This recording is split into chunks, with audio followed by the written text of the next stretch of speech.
بسم اللہ الرحمن الرحیم۔ جس نے اپنے بیٹے کو قرآن کریم دیکھ کر کے پڑھنا سکھایا اس کے پچھلے سارے گناہ معاف ہو جائیں گے۔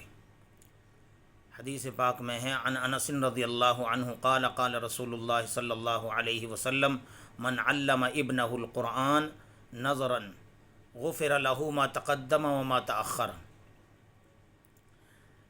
حضرت انس رضی اللہ تعالیٰ عنہ سے مروی ہے کہ رسول اللہ صلی اللہ علیہ وسلم نے ارشاد فرمایا، جس نے اپنے بیٹے کو ناظرہ قرآن پڑھایا اس کے اگلے پچھلے گناہوں کی اللہ تعالیٰ مغفرت فرما دیتے ہیں۔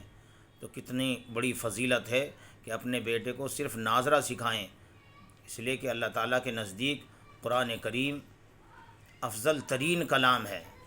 حدیث پاک میں نبی کریم صلی اللہ علیہ وسلم نے ارشاد فرمایا، خیرکم من تعلم القرآن وعلمہ، کہ قرآن کریم سیکھنے اور سکھانے والا تم میں سب سے بہترین انسان ہے۔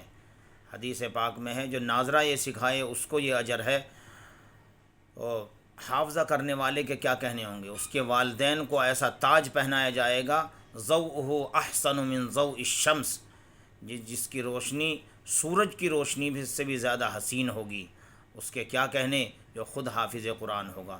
اس لیے قرآن کی طرف اپنی نسلوں کو راغب کرو اور انہیں جو ہے قرآن کی اہمیت بتلاؤ اور قرآن کو صحیح پڑھنا سیکھو۔ اللہ تعالیٰ عمل کی توفیق عطا فرمائے۔